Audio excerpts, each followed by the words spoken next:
dia radio kesukaan Unyil. Bentuknya unik sekali teman.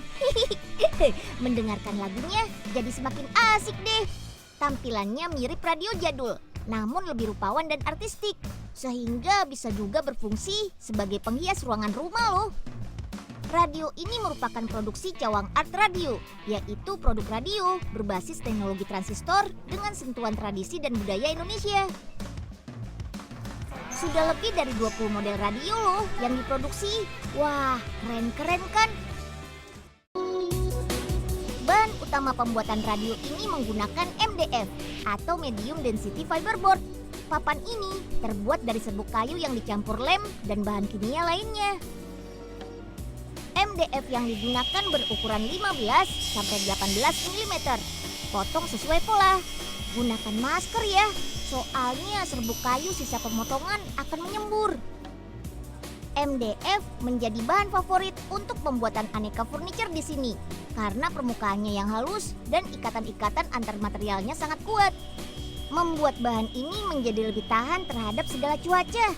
Soalnya produk asli Indonesia ini kan kebanyakan untuk diekspor ke beberapa negara dengan berbagai jenis iklim. Lubangi MDF menggunakan bor untuk tempat panel volume dan lainnya. Potong juga bagian depannya sebagai tempat penunjuk frekuensi. Kalau sudah selesai, ayo amplas biar halus.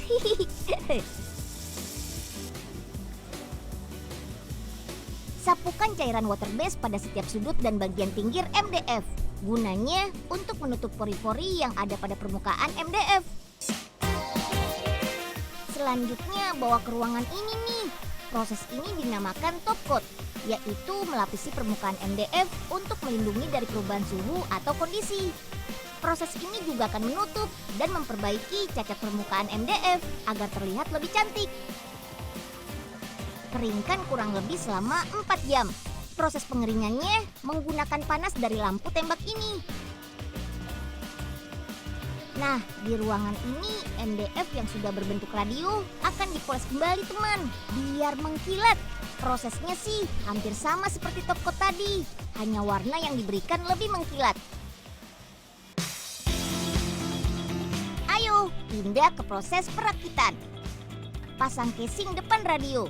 Casing depan ini menjadi penunjuk frekuensi dan tempat untuk tombol volume, tuning, dan frekuensi. Plat besi bermotif ini menjadi ciri khas produk di sini loh teman. Setelah itu pasang PCB atau mesin radio. Lengkapi juga dengan pengeras suara. Pasang antena juga ya. Baru deh pasang tombolnya. Kencangkan setiap sudutnya dengan mur. Radio ini bisa portable loh, alias bisa dibawa kemanapun. Baterai yang digunakan yaitu baterai tipe D. Baterai ini biasa digunakan untuk pemakaian lampu senter besar maupun radio. Cek. Atur gelombang radio dan cek apakah radionya berfungsi atau tidak. Sambungkan mesin pada aki. Atur gelombangnya. Dan tada! Wih, berhasil.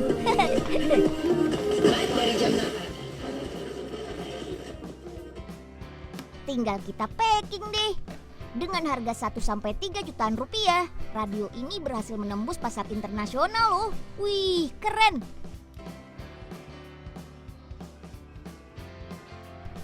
Sekilas motifnya memang seperti motif dari Timur Tengah ya. Tapi jangan salah, motif yang digunakan itu motif batik asli Indonesia. Wow, keren banget. Ayo, let's singing.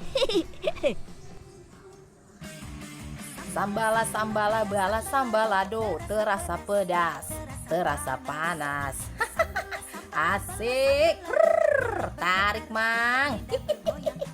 Cintamu seperti sambalado. Widih. Seneng aman kok Ipe. Habis dapat durian runtuh ya. Wih, radionya cakep kok. Oga coba ya.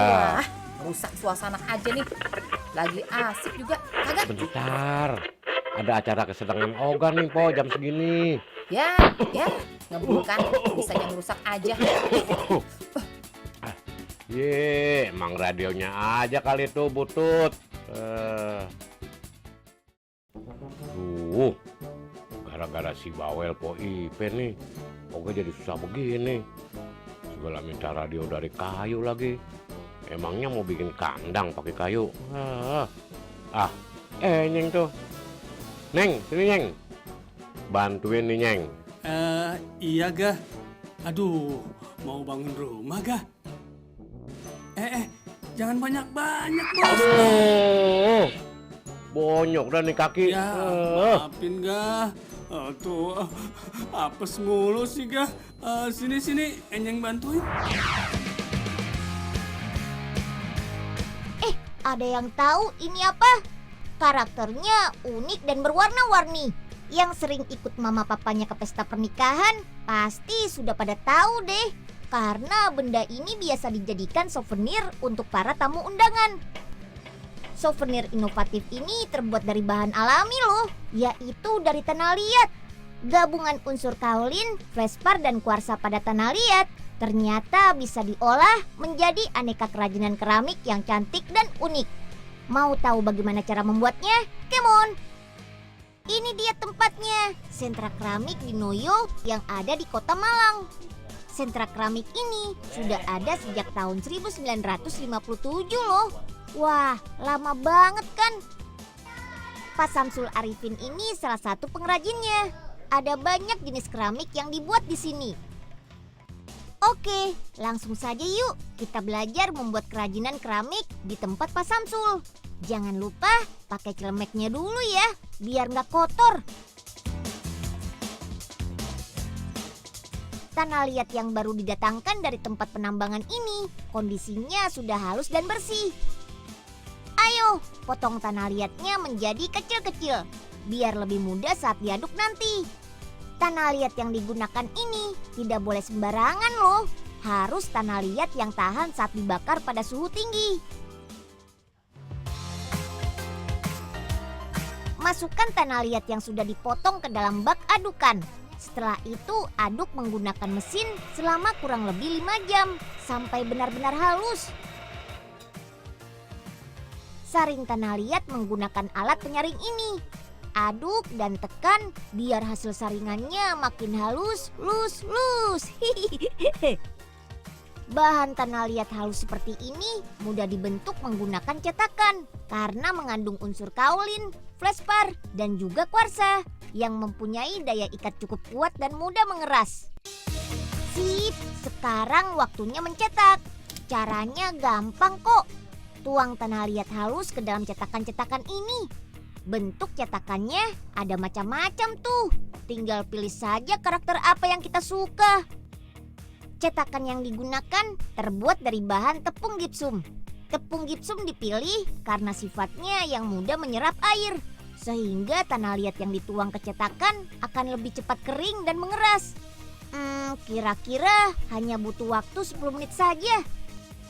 Nah, pasti kalian bingung kan bagaimana caranya membuat lubang di tengah seperti ini?